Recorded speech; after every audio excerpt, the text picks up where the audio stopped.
नमस्कार, आप देख रहे हैं विजडम इंडिया न्यूज। स्वागत है आपका कार्यक्रम आज के इतिहास में। सबसे पहले जानिए आज के बारे में। आज तारीख है 27 अगस्त 2025, दिन बुधवार। हिंदी कैलेंडर वैदिक पंचांग के अनुसार आज शुक्ल पक्ष की चतुर्थी तिथि है। विक्रम संवत के अनुसार सन 2082। तो आइए बात करते हैं 27 अगस्त की।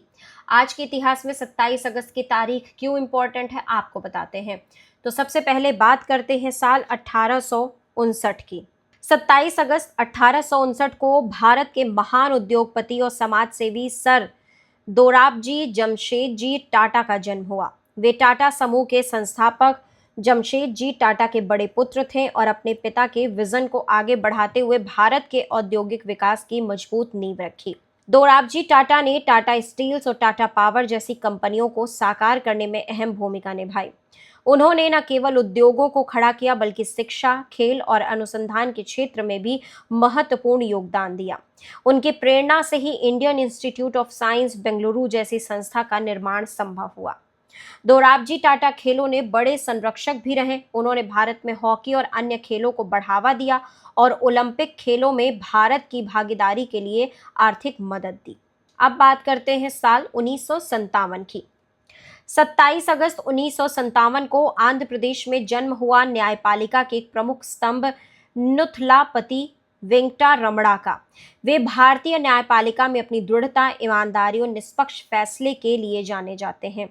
एन.वी. रमणा ने वकालत से अपना करियर शुरू किया और धीरे धीरे उच्च न्यायालयों से लेकर सर्वोच्च न्यायालय तक की जिम्मेदारियां संभाली। न्याय और संवैधानिक मूल्यों के प्रति उनकी गहरी समझ ने उन्हें देश के सर्वोच्च पद तक पहुंचाया। वे भारत के 38वें मुख्य न्यायाधीश यानी चीफ जस्टिस ऑफ इंडिया बने और अपने कार्यकाल में कई ऐतिहासिक फैसलों का हिस्सा रहे।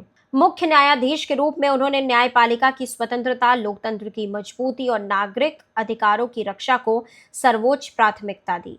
सूचना तक नागरिकों की आसान पहुंच और प्रेस की स्वतंत्रता के पक्ष में उन्होंने स्पष्ट रुख अपनाया। उनके नेतृत्व में न्यायपालिका ने कई संवेदनशील मामलों में संतुलित और दूरदर्शी फैसले दिए। एन.वी. रमणा का जीवन और करियर इस बात का उदाहरण है कि कठिन परिश्रम, संवैधानिक मूल्यों के प्रति निष्ठा और समाज की भलाई के संकल्प से कोई भी व्यक्ति उच्चतम शिखर तक पहुंच सकता है। वे आज भी युवाओं और विधि के छात्रों के लिए प्रेरणा का स्रोत बने हुए हैं। अब बात करते हैं साल 1972 की।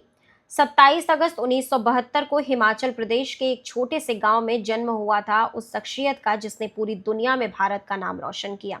यह है द ग्रेट खली। असली नाम दलीप सिंह राणा। खली का कद, काठी और उनका अंदाज उन्हें दुनिया के सबसे लोकप्रिय रेसलर्स में शामिल करता है। पुलिस सेवा से अपने करियर की शुरुआत करने वाले दलीप सिंह राणा ने बाद में रेसलिंग की दुनिया में कदम रखा और द ग्रेट खली के नाम से मशहूर हो गए। वर्ल्ड रेसलिंग एंटरटेनमेंट यानी WWE में भारत का प्रतिनिधित्व करते उन्होंने कई अंतर्राष्ट्रीय पहलवानों को पछाड़ा और WWE वर्ल्ड हैवीवेट चैंपियनशिप जीतकर इतिहास रच दिया। द ग्रेट खली केवल रेसलिंग तक ही सीमित नहीं रहे बल्कि फिल्मों और टेलीविजन में भी उन्होंने अपनी अलग पहचान बनाई।